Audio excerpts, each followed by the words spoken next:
All right. Good morning, everybody.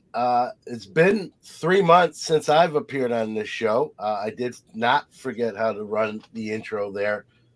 Episode 302, to be exact, of Hobby Hotline. I'm joined with this is kind of an OG show. We have some of the early original members of Hobby Hotline, 300 something episodes in.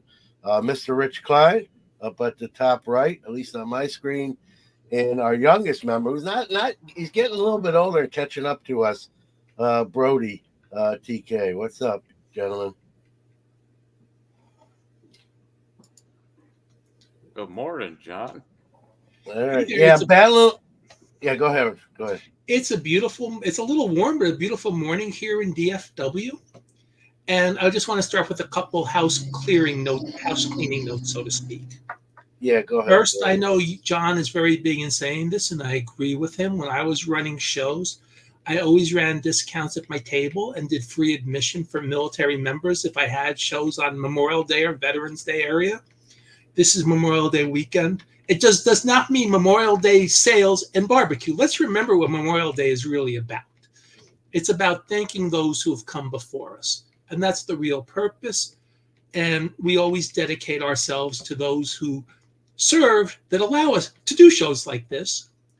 And also, in another bit of house clearing notes, in about 4 weeks, we will be leading off Hobby Palooza, as we've done for the last few years. But the one difference is it will be a special hour. It will begin at 10 a.m. Eastern instead of 11 a.m. Eastern. And it will be a lot of us will be there that day to join in. But we're looking forward. Hobby Palooza is under a little bit of new management. Bench Clear Media has passed the baton on, but we are blessed to be on the next Hobby Palooza, leading it off as we've done for the last few years. Yeah, pretty cool. Like you said, kind of led by a new group. On a good note, it was handed to them to take the baton. Um, Again, that'll be June 22nd, so it's a Saturday. But instead of 11 a.m. Eastern, will be 10 a.m. Eastern. So it's still launched just an hour earlier. Get your cup of coffee. Folks, I apologize in advance. You probably can tell maybe by my voice. Battling a little cold in my chest. We'll like an athlete, we'll play hurt and get through it. And great job, Rich, pointing out. Memorial Day weekend. Sometimes people confuse Memorial Day and Veterans Day. Veterans Day, where we celebrate all those who are serving in the past, currently serving. Memorial Day is what it sounds like. We remember those who gave the ultimate sacrifice and who are no longer with us, who served their country to give us the freedoms we have, like collecting sports cards and doing content creation. So I know it's a fun weekend where we spend time with families, cookouts, traveling, but take a minute sometime during the time off to think about those who are no longer with us to enjoy those things that we get to. So, with that being said, we'll get Brody, what you started. got this? Brody, what you Yeah, got? yeah. Go ahead, Brody. I agree with what John said. Take a moment this weekend and remember those who did the ultimate sacrifice this weekend at some point. All right, guys. Thank you, Brody. Yeah, it only takes a minute just kind of to think about that. All right, let's start off with what I'll say is kind of a big story, right? The Babe Ruth jersey from photo matched to the called shot in the 32 World Series. It's going up on Heritage Auctions in August 22nd. So you got a couple months to save your pennies up to make a run at this. Estimated to go for 30 million bucks. Um, it's a historic piece of memorabilia. Number one, you don't see many Babe Ruth jerseys, period, and the fact that it's photo matched to that event. I have seen some people claim how do they really know, and is it really? But assuming it is the case, it's valued at an estimated value of 30 million. I'm not going to be bidding on it. I don't know about Rich Brody, but some thoughts here, guys, on a historic piece of memorabilia that's going to change hands here, and someone's going to own this. I mean, I'm fine with my Southside shirt right now, to be honest. This is looking pretty cool, even though we're not playing very good. But it's awesome jersey, but 30 million bucks. Whew. Well, Man. Brody, look at it this way. There's only one of these. He didn't change Yeah. jerseys during the game. It is one of the most iconic moments in baseball history. And there's only one. I mean, you have 33 Gowdies. You have hundreds, if not thousands, of 33 Gowdies. You have hundreds, if not thousands, of 52 Mantles. You have 100 to 200 of T206 Wagners. You got one of these. And it's photo matched to a moment that's immortalized. The Babe Ruth shot. Babe Ruth is a name that kids today know. I mean, they may not know much about baseball history. Kids still know the name Babe Ruth. There's just something about that name and that background and the fact that he was a beloved Yankee, and that makes it special. And if you want an ultimate collectible, this is it. And I'm probably speaking on this just as well as Chris Ivey did when he did an interview with our own Hobby News Daily and Hobby Hotline host Danny Black earlier this week, which you can find on YouTube and all your various podcast sources. You know what? Uncle Rich makes some good points right there. If I had 30 million bucks, I would buy this jersey. If I had 30 million bucks, I would buy this too, but I'd also think about what else I want to do with my money. Guys, piggybacking off some of the chat comments, it's a good point, right? Even the called shot itself is debated if that's what he was actually doing. And then there is some comments saying that the photo match is iffy at best. I mean, what do we think about that? I mean, it's still a Ruth jersey. That much I think we can hang our hat on. But there's some, question to the authenticity of not only, not the event itself, right? People, I watched a video where people were saying he wasn't calling a shot. He was pointing to something or taking a verbal shot at the Cubs, and they were kind of jawing with each other. Other people say he did pick a spot in the stands and said he was going to hit it there. So that's even up for debate. And then there's other people who feel like the photo match is not 100%. I guess comments on that. And do we think this is going to hit the $30 million Heritage estimated for? I mean, you can estimate an item for any price you want, but will it get that? That's a whole nother show. Well, I think. Well, go ahead, Brody. I think if you're bidding on something, and if you question if you think it's authentic, I mean, whatever the price is, and you're kind of questioning it if it's authentic, at least from me, I would not bid too high on it if you're a little questionable on its authenticity. Man, I can't speak today. I'm finally out of school and I can't speak. But will it go 30 million? I think it definitely has a chance because there's a lot of Yankees fans out there, a lot of Yankee super collectors. Well, Brody, you need to come to Texas. We're done with school.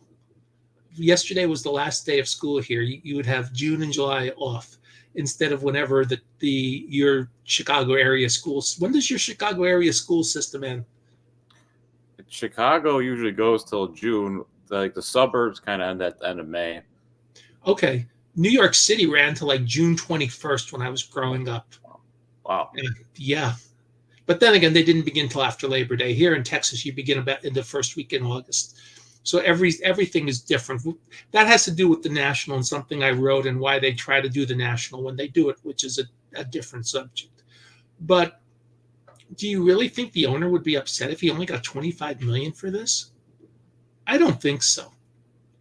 And depending on what they paid for it, it's probably a really good profit. So what's the difference between 25, 30, 40? As Brody correctly pointed out, you've got a lot of Yankee fans. Many of them have very, very deep pockets. And all you need is two of them to bid against each other to say, I want that. And that's all you need. Yeah, that's true. I will say this. I'll go on record. We'll see. We'll say on August 26th if I'm right and wrong. I'd be very surprised if this brings $30 million. It's going to bring millions of dollars. Don't get me wrong. But a lot of the comments, there's a lot of stuff up in the air, a lot of question marks. Stooks had a great comment. Like, if I'm not 100% sure, I'm probably not bidding, if at all, or a crazy amount of money. So I think this will get somewhere what it's advertised at and a roof jersey would normally get. I think it will be in between those two things.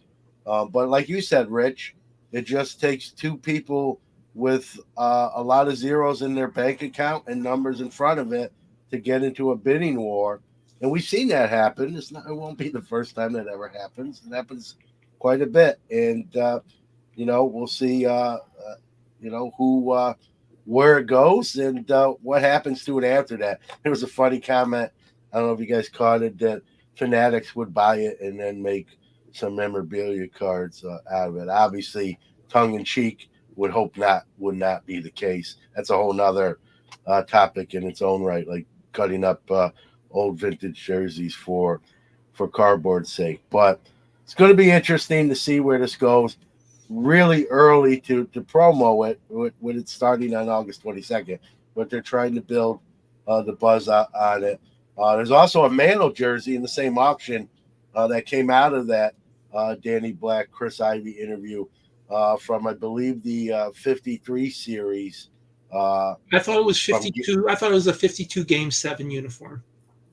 Game 6 and Game 7. It might be 52. I might be off by a year, but Mantle had two pretty big games in it. That's not estimated to bring what this jersey will bring, but it's another great piece of history in that auction. And that auction looks like it's gonna set some records probably for money brought in on some of these items. So here's a great. I like this question. Does Major League Baseball ever raise funds to buy items like this? Legit question, because they do.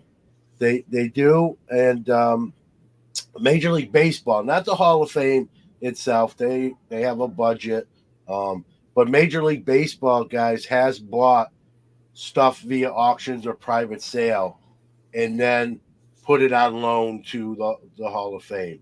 And sometimes you'll see that. I'm close to the Hall of Fame, about an hour away. You'll see, like, on the placard, like, on loan from Major League Baseball. So it's a great question. They do it. Might they do it here? Major League Baseball has $30 million very easily. That's a drop in the bucket for them. That I wouldn't be opposed to that. That would be nice. And then we can all enjoy it, right? We can all go to Cooperstown when we can get there and enjoy seeing the jersey rather than it be in somebody's secret room in their basement or house.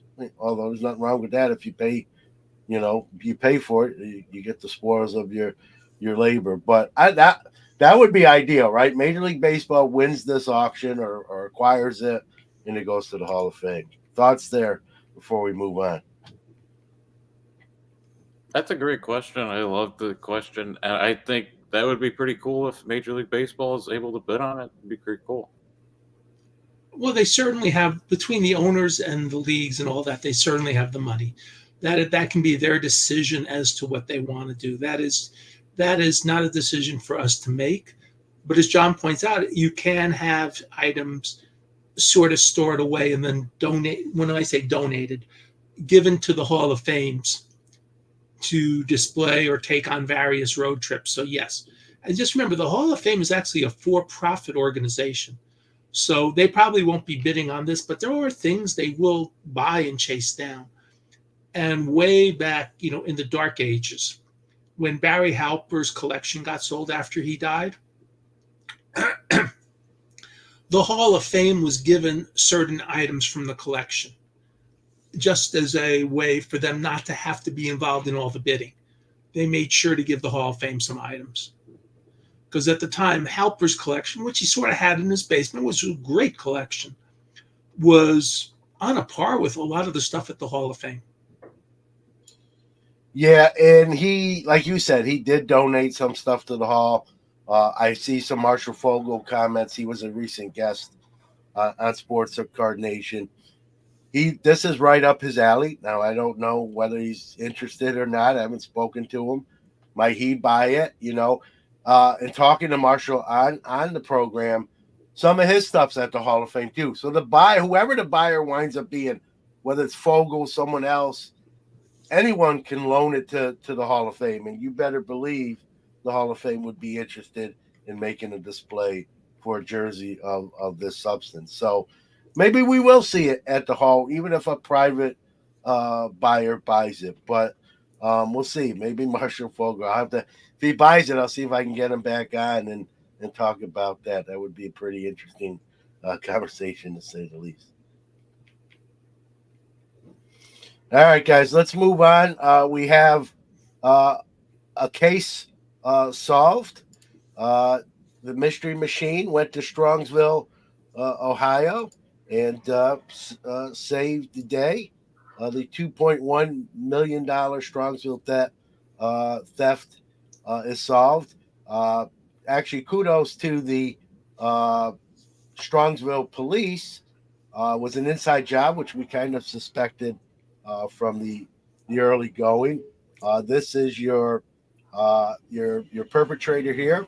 I don't like to give him some free pub, but let's talk about him. Jacob Paxton. No, I don't believe he's the same guy from Cobra Kai series, but has a resemblance to him.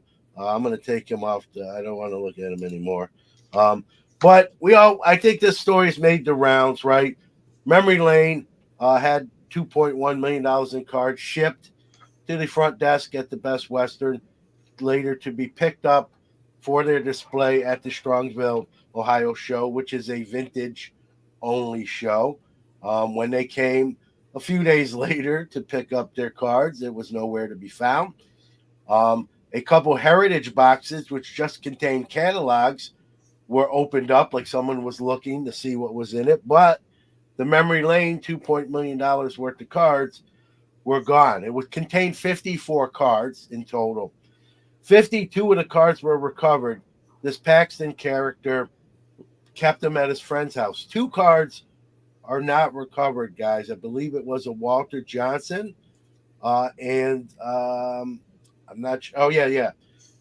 Play ball, PSA 5, Ted Williams, 41, and a PSA 5 T204 Ramley Walter Johnson.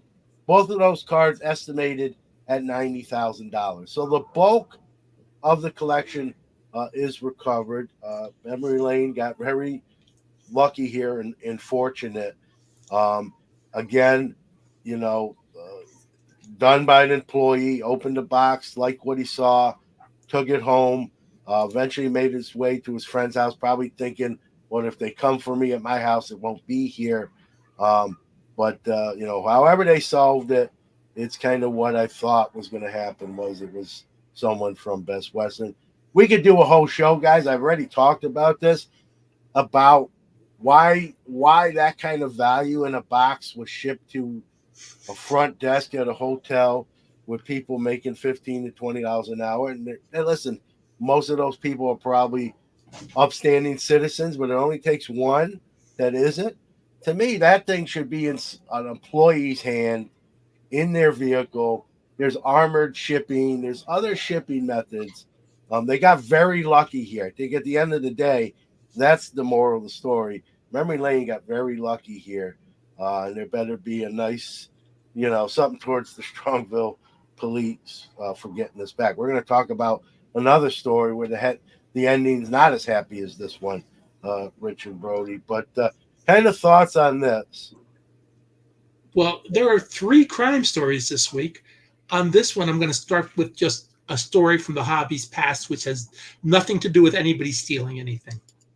Way back in the day, even before John Newman was born, in 1985, Gavin Riley, one of the founders of the first National, they held the National in Disneyland Hotel.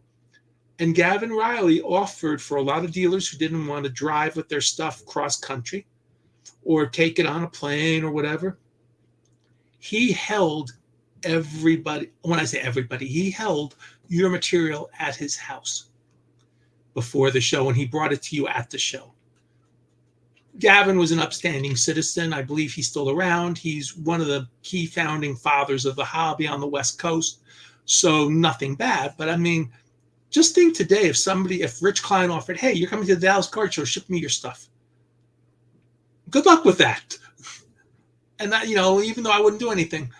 And I mean, and seriously, John makes a really good point. You have to be very careful on how you ship things. And I hope Memory Lane has learned, hey, the armored way you suggested, or the double security plus, $2 million worth of cards is nothing to sneeze at. $90,000 worth of cards is nothing to sneeze at.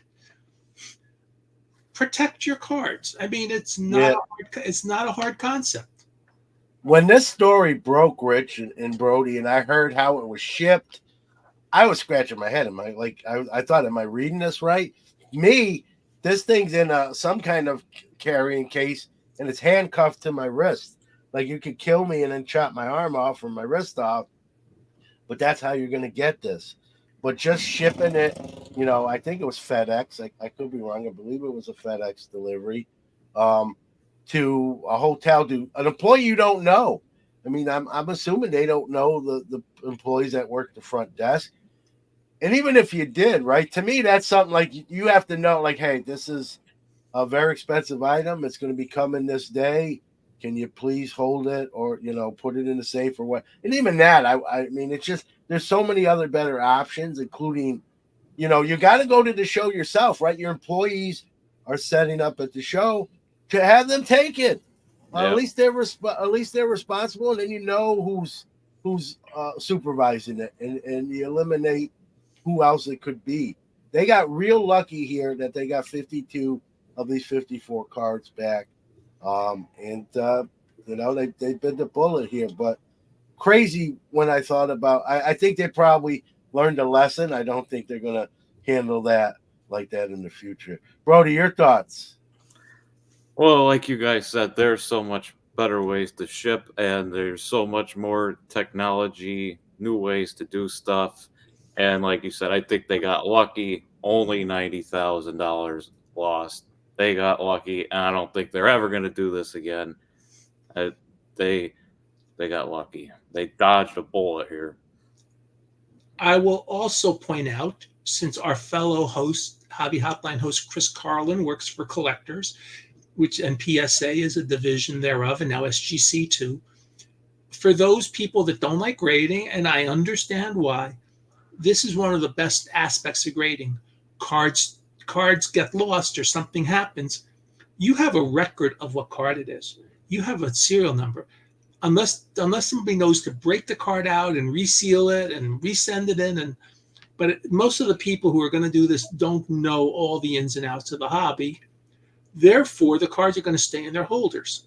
Therefore, it's very trackable as to the cards, which is always, to me, one of the salient key points of why you should grade your cards, because it is something where you can deduce value. I mean, if something happens like this with insurance can't really argue. Is your Walter Johnson in excellent condition? It was third-party graded in excellent condition. It's kind of hard to argue that. I mean, they can say, well, it should have been a 4. Fine. But the point is, they can't really argue, well, it's really a port-a-fair card. You can't argue it. It's graded. And so grading really helps in situations like this. Yeah, it's a great point, Rich. Even people who are not grading fans or don't like grading, period, this is where it does really serve its purpose, is it makes these cards, it's like a VIN number on your card. You make a great point. I mean, you could crack it out, right?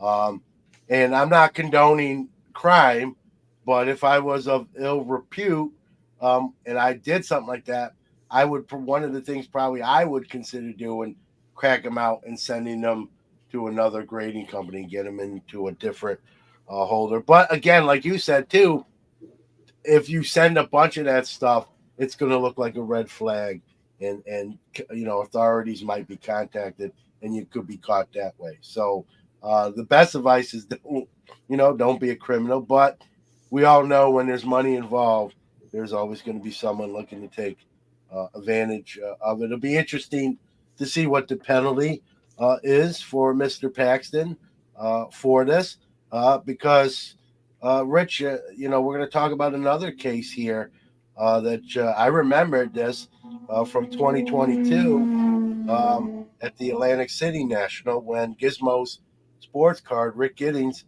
had someone someone he knew kind of walk away with some cards, and with the purpose of buying them and then never return. It was $100K, so not $2.1 million, but $100K is, like you said, $90K, $100K. It's a good chunk, good chunk of change. And they caught the guy, but unfortunately, the cards were not really recovered. And the guy, the person who committed the theft, was ordered to pay $10,000, Rich and Brody, not $100,000. So at the moment, Gizmo Sports Cards, Rick Giddings, is going to get $10,000, not $100,000. And I don't believe the guy that did the crime is going to serve any time. I think he's on probation and has got to pay the $10,000 back. That's crazy to me. You should be, if the cards are not recovered, you need to pay everything you stole or something. I'm assuming he had an insurance coverage.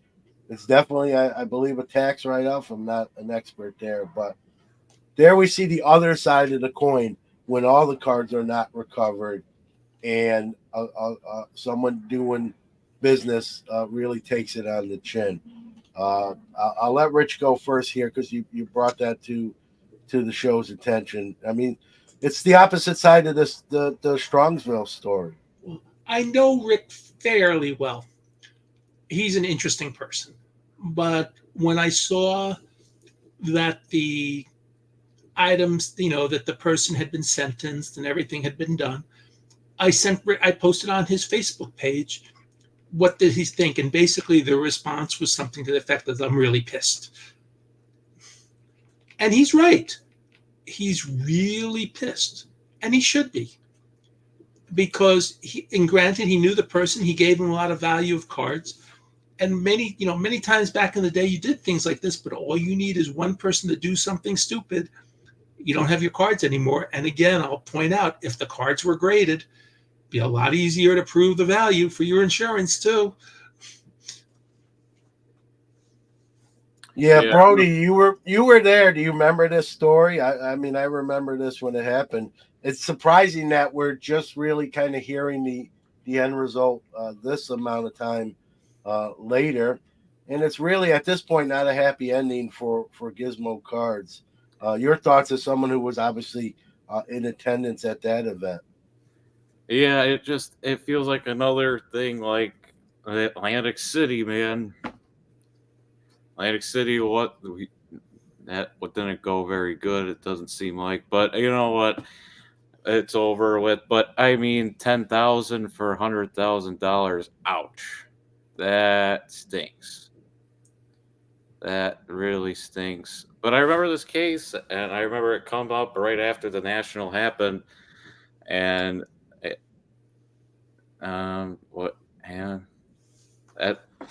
Well, how do we deter crime, right? If you're a criminal and you say, hey, someone stole $100,000 worth of cards and only had to pay $10,000, again, I'm not of that repute, but if I was, I'd be like, yeah, that's great. That gives me incentive to steal, because even if I get caught, I'm only going to have to pay back 1/10 of what I've stolen. Right. No one knows where these cards are, so chances are he sold them. So where's that money? Like, I'm hoping they're like looking at tracking financial records, bank accounts. But it's too bad, because we see, these kind of stories are mirror images, reverse mirror images of each other. One with a really positive ending and one that looks not so positive, and it's sad. And we're going to be talking. I hate to say it, guys, but we're going to be talking about these stories continually because they just continue to happen. You brought another one to my attention, Rich, with a guy who's like a famous son of a rich guy who was selling fake graded cards. I'll let you. You have Yeah, more of the there are these details there. two guys in the Seattle area, and they sold what is purported to be $2 million of fake graded cards, one of whom supposedly has actually done other things in the past. And when he got released from prison, he went on like a redemption tour and gave speeches about not to do things like this again. And again, this you're innocent till proven guilty. And I'm not 100% sure it's the same person. Maybe 99% sure, but not 100% sure. And it's just amazing. He found a new way, along with somebody else, to do a ripoff with graded cards, no less. And reading the article, PSA was involved in helping to solve this by knowing what they know about their technology. And when I did, by the way, Chris Carlin did come to the Dallas Card Show, and we chatted for a little bit. And he told me about one thing they have, but I'm betting with Mr. Turner, with Nat Turner as the boss, they have really increased their technological game. And I bet you TSA was really very heavily involved in IDing, finding, and getting these fake graded cards off the market. Excuse me.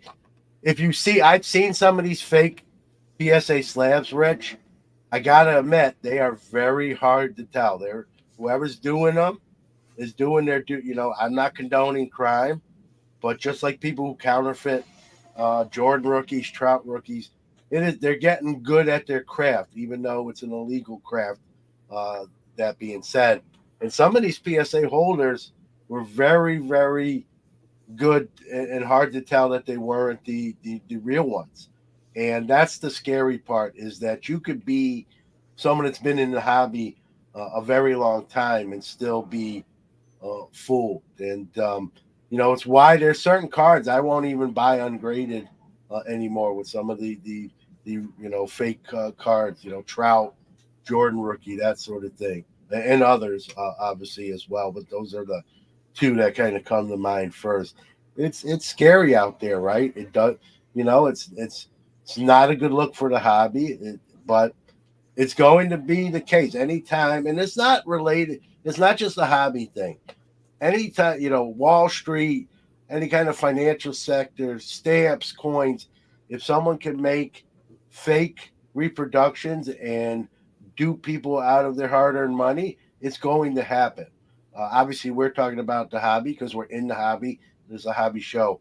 But this is bigger than the hobby. This is just anytime there's money to be had illegally, someone's going to do it and try to do it. So we're going to unfortunately, hear about these stories, every year. And hopefully, the grading card companies stay ahead of the curve with their technology. We're seeing a lot more AI and that sort of thing. But we'll see. Brody, any thoughts here?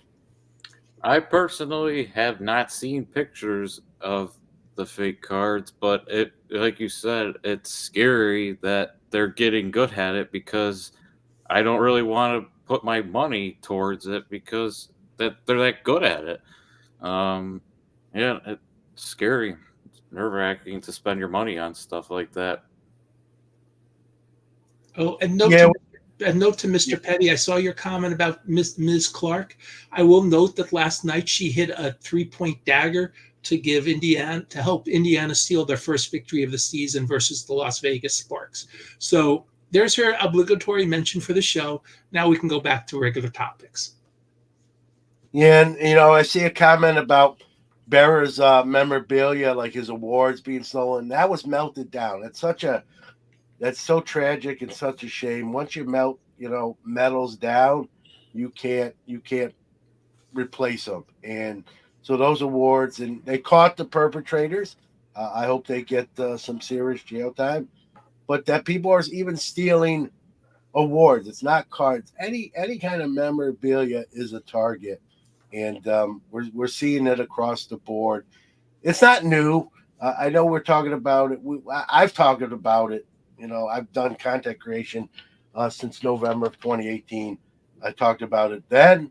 We're still talking about it now, and that goes to my point that it will just be an ongoing thing as long as money can be made. And we just, the hobby, the grading companies, law enforcement, it's kind of our responsibilities to try to, thwart that out, stay ahead of the curve as much as we can. So we're talking about it less. But unfortunately, it's not going to go away. It's not a light switch that you just turn off. All right, all right. Let's move. We can do a whole show on crime in the hobby, but we're not going to do that today, guys.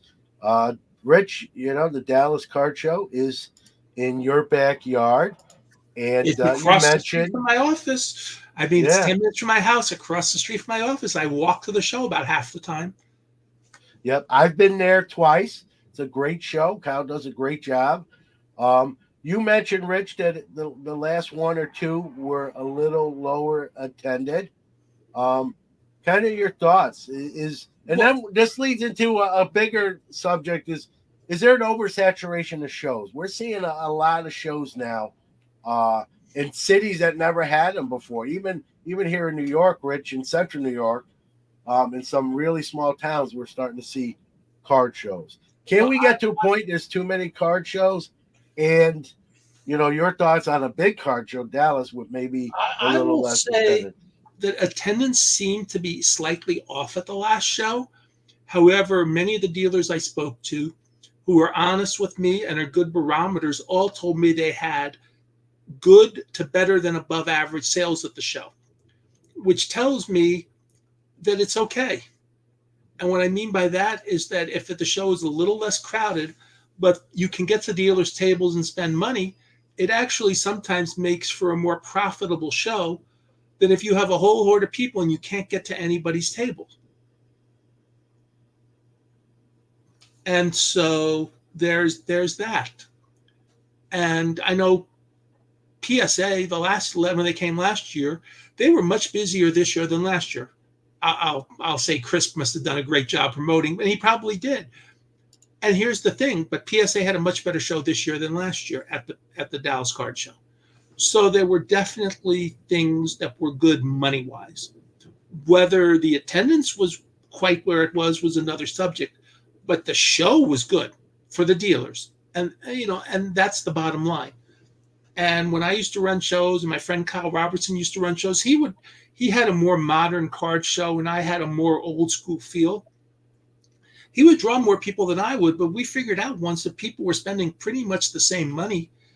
And the thing was that you were more relaxed buying cards at the show when you could actually get to people's tables. So there's something to be said for that both ways. But John, you are right.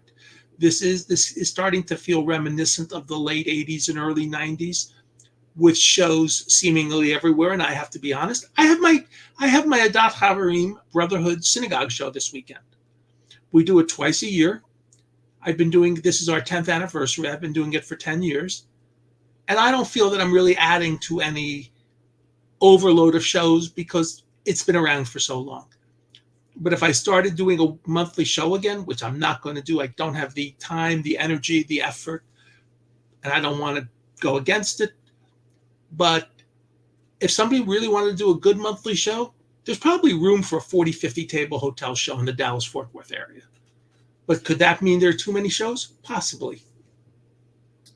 Well, you got Kyle, who's the promoter of this show. He's going back into your old stomping grounds with doing one in New Jersey now as well. We got Fanatics. Right. Yes, he is. I'm not exactly sure what the correct term is, but he is working with GTSM. And GTSM is an autograph promoter. And they've been getting Kyle big name guests for the last few shows. last weekend they had Josh Hamilton and Michael Young, both very popular Rangers, and the lines were very long for both of them signing autographs at the show. So what GTSM wanted to start branching out into getting just not dealers for an autograph type show, but for a card show, because they are not known for that. So they are partnering with Kyle Robertson and his Dallas Card Show team to have more card show people at their shows. Now we got Fanatics. Everyone knows this is not breaking news. We got Fanatics putting on different events, more with appearance based, but they're going to have people set up, dealers set up, different locales around the country, New York, Orlando. I'm sure there'll be some West Coast shows. They said they were going to do that. It's not a surprise. Even here in Central New York, I do a Watertown show, which is an hour north of here. It's a small show I do very well with. I do the bulk sub with SGC. That's been a big hit there. But that promoter, he messaged me. He's like, I'm doing one in Ogdensburg. I'm doing one in Fulton, New York. Very smaller towns. I can't lock in and be at a show every weekend. My life doesn't allow that to be happening. And I guess that's my concern, Rich and Brody. Can we have too many shows where it becomes, tips the scales in not a good way? Brody, I'll let you weigh in here, and then we'll hear from Rich. I think eventually, yes, but not yet. Because people are still going to shows and people are still buying cards like crazy. But at the end of the day, people are still buying. Ton of people are still going to go to the National. I bet the Fanatics show is going to be packed. And people are still going to shows like crazy. Eventually, we might see a reduction in shows, but I don't see that for a couple of years. That's my opinion. I will say that the Dallas Card Show is a very successful show. It's a very good show.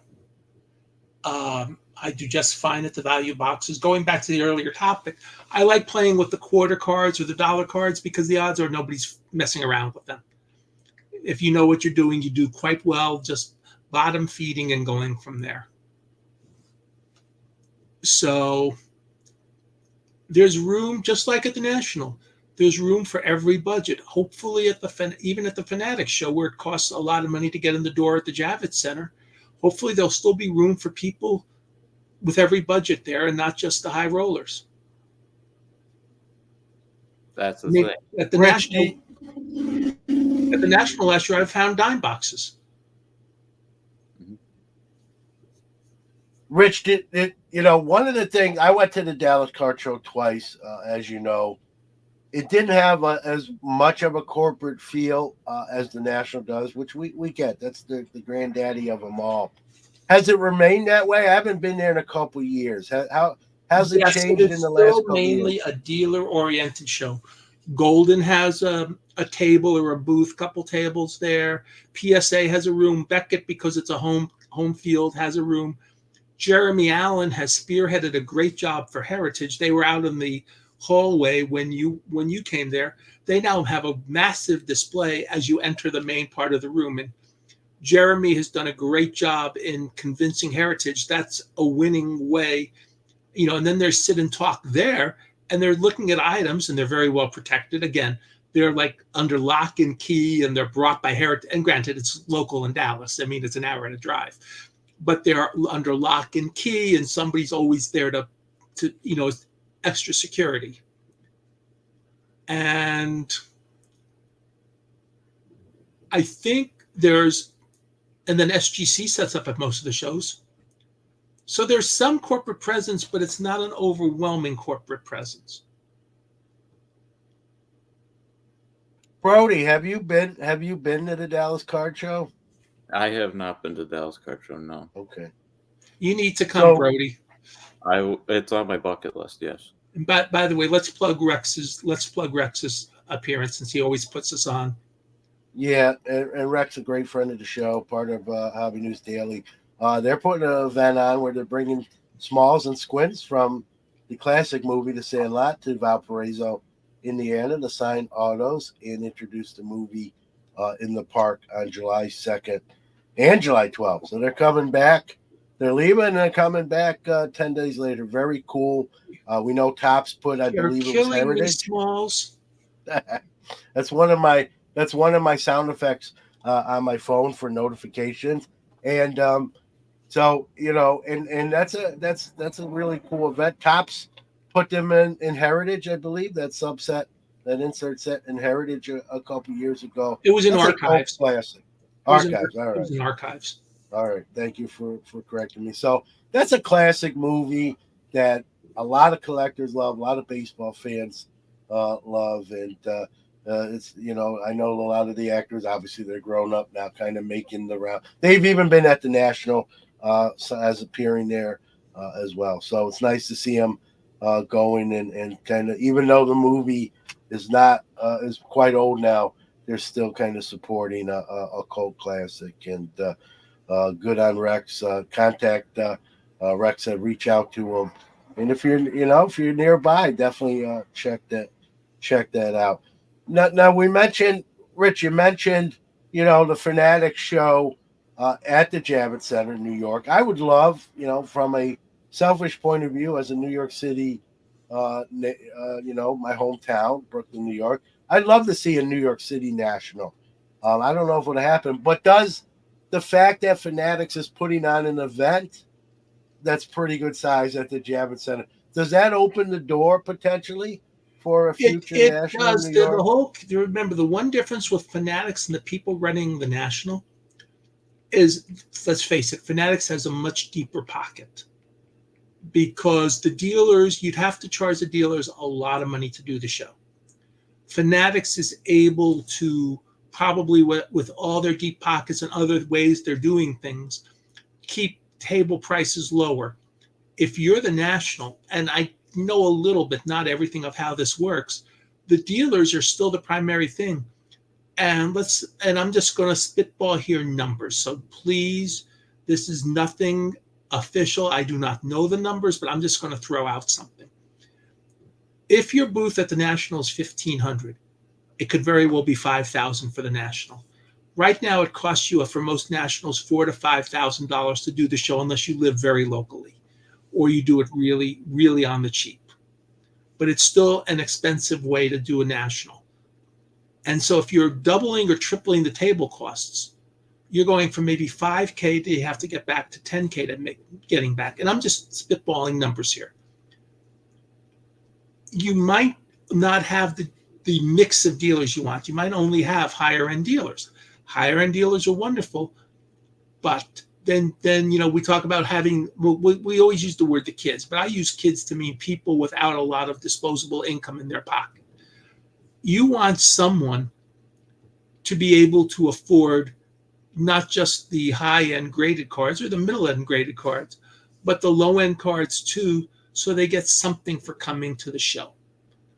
We have Brody TK here, and Brody is representative of a lot of kids. Kids have more money than I ever had when I was growing up. But there is, when we use the word save it for the kids, it's really save it for the people who don't have as much money as you do. And that's my only concern with the Javits, is what will the dealer tables end up costing? Because unless you can get the corporates to really double and triple what they pay, if you do that, then you might be able to get the dealer tables about where they were. And maybe instead of 2x for what a National costs, it's 1.5x. And then you're in a better shape for the dealers. And that's how I look at things like that. Brody, if the National was in New York City, I know you go to all of them, so I think I know your answer to this, but I'll put you on the spot. It's a little bit of a trip, Chicago to New York. Trust me, I know. I'm in New York. Does that change whether you be there or you would be there? I haven't been to New York, so I'd probably go, because it'd probably be a fun experience just to go there one time. So yeah, I'd probably go. It'd be fun. Yeah, I'd love to see. Well, here's the thing, Rich. I've had Ray on numerous times, one of the things that prevents, or that he said that prevents it from taking place in New York, is hotel and parking. But if Fanatics is putting on an event, even of this size, does that? I mean, is that correct, or might things be better than they used to be? No, hotel rooms in New York are off the charts. You'd probably be spending a couple $1,000s for the hotel room. Remember what I was saying about your extra costs? And so Ray knows what he's talking about on that. You Yeah, have to have affordable housing for that many guests. And New York does not, Manhattan does not have affordable housing for that many people. yeah, and then you get the unions. I don't want to, make this a Teamster show, but you get the This isn't unions, this and not, but that's a legitimate thing. My friend Mike yeah, Gordon, way back when he was promoting the National in '84, and we would talk about things like that. And Mike's no longer with us. He went to the Javits Center one day, and they said, "Oh, it'll cost you $5,000." He goes, "Sign me up." And they said, "You want to know about everything else?" And the minute they started giving him everything else, he goes, "This isn't going to work, guys." I mean, the tables were much cheaper in those days, and but that was then, and the tables for the National were $100, and they would have been $300. But with everything else, they might have been six, or it would have been so much more in those days. And that was the same problem in 1984 you have in 2024. It's not just the unions, it's the cost of staying there. It's I grew up in the New York area, you grew up in New York. I mean, you grew up in Brooklyn. yeah, You know, and that's a real problem. I mean, Cleveland, there are some affordable hotels that you can get to the show from. Chicago, there's some affordable hotels. You're a little away from the show, but you can get to the show from there. Manhattan, good luck with that. yeah. A couple comments I want to reply to. Mookie says, "John, come to the East Coast." I need to get back there. It's been many moons. I have been to it in the past. It's been a long time. I'm due to get back there. I talk about an interaction I had with Alan Mr. Mint Rosen at the very East Coast National, again, many moons ago. But I do have to get back there. Michael puts, "I don't care about the National. It's weird how people worship it like a trip to Mecca. I only go for modern products and drops." Here's the deal with the National. It is the Mecca of the hobby, whether you like it or not. You don't have to go, but it is the Mecca, right? I call it the Super Bowl the hobby. I've heard other people refer to it as the hobby family reunion, right? It's more than just the show itself. You have the events outside the show, dinners, get-togethers, sporting events, concerts. It's a 5 or 6 day week I look forward to every year. I tell my supervisor I will not be here those 5 or 6 days. I have an event I do every year. If you don't go, there's nothing wrong with that either. But it is the Mecca. It is the Mecca of the hobby. Not to compare it to a religious pilgrimage in Mecca like the Hajj, but it is the hobby comparison to that. Doesn't mean you have to go. It doesn't mean if you don't go, you're not part of the hobby. You're very much a part of the hobby, whether you go to the national. I went to my first national, I believe, in 2017, Rich and Brody, and I've been in the hobby 40 years. So all those previous 30 something years I didn't go to national, I was still part of the hobby. But now I try to make a point to go every year. I enjoy it. It's a great opportunity to see people that, for either the first time and meet them, or kind of reconnect with your friends and hobby friends. And it's more than just the cards, although that's the common thread that we're all in the hobby for. So to me, it is the Mecca. It might not be for somebody else, and there's nothing wrong with that. I'm not just like someone shouldn't criticize someone for saying it is. I'm not going to criticize someone for saying it ain't. It isn't for them. For me, it's that week I circle. Rich, I know you, Brody. I don't want to speak for you. You're right here. But to me, it's a week I look forward to every year. It goes quick, and then we count down the days to the next one. Your thoughts, guys, whoever wants to go there. Well, you John, said I think you said that very well. yeah. You said it perfectly. It's the week about the cards that it's more about the cards. We see people in the hobby in person and we talk to them about cards. It's perfect.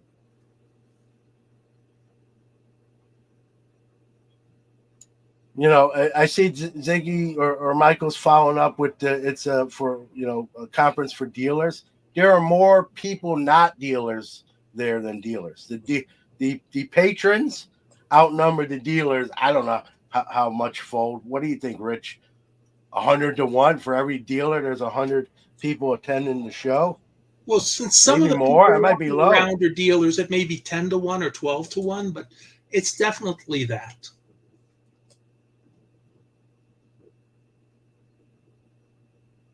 I'm a dealer locally. I don't set up at the National, but I go to the National. I buy cards. We do our hobby hotline dinner. I'm going to the Guardians Tigers game this year on Wednesday. You've got other events. You got the Mark Evans, Dick Perez movie screening for the Diamond King. It's more than a card show, and the card show is great enough, right? And then you got all those added incentives and extras to enjoy. If you don't want to go to National and save a few bucks, I get it. I fully get it. I didn't go to the National. I started in 1979. I didn't go to the National until 2017. So who am I to say, hey, if you don't go to the I wouldn't do that even if I could. So I get it. But for me, it's my hobby vacation every year, right? We take regular vacations. We maybe go to Cape Cod or Hawaii or wherever you select. This is my hobby vacation that I go every year. My wife knows about it. She goes if there's a beach. She went to Atlantic City and enjoyed the beach. If there's no beach, I'm going on my own. So that's how I view it. To each their own, right? Hobby your way, as I always say. But it is the biggest event right now in the hobby. Whether you go or not, that's the case. Well, we're coming up to the top of the hour. So, Brody, do you have anything? What are your hobby plans this weekend? Well, King and Queen of the Rings today, so I'll be watching some wrestling. Chronicles WWE just came out, so I ripped the box of that yesterday. Enjoyed that. Pretty much. Who are your graphs? Did you get any graphs? I got a Rey Mysterio auto redemption, but excited to get that one from Panini. That'll be cool. I don't have a Rey Mysterio auto, so that'll be cool. Hasn't he been around a long time? And wasn't he in WWE too at one point? Yeah, he's been around a long time. He was in WCW as well. Yeah, I remember Ray. He's good. Yeah. Right. Yeah, and here's a perfect example, guys. Mike Petty, who's a hobbyist just like all of us, right? He hasn't been in National since 1991. He's still an important part of the hobby. It doesn't matter whether you go or you don't go. I just enjoy going. I guess that's the point I'm trying to drive home and being like a dead horse. So the National doesn't validate you. We validate ourselves with being active participants in the hobby. I always said that. We always try to look to other people to validate our existence. Validate yourself. So whether you go to National or not, just be active in the hobby if you enjoy it, and that's it. If you enjoy the National, go to National. If it's not your thing, we won't see you there. I mean, nothing wrong with either side of that coin. Bingo. Well Rich. said. Yeah. Thank you for hosting. I have my show this weekend. We're coming up to the top of the hour. John is starting to cough. He's about done for the hour. So let's get the show done so John can cough in peace. Yeah. Well, thanks, guys. Thanks for bearing with me. Everyone in the chat dealing with a little bit of a cold. I'll survive, I hope. But I haven't been on in 3 months. I didn't want to miss after being out for 3 months. So I ran the intro. Right. Let's see if I can eventually run the outro here. All right. But guys, and everyone in the chat, everyone listening, even after the fact, I wish everybody a happy and safe Memorial Day weekend. Again, take a moment to think about others not with us here today, so we can be and enjoy the things that we enjoy. So with that being said, thanks everybody. We'll see you in 7 days.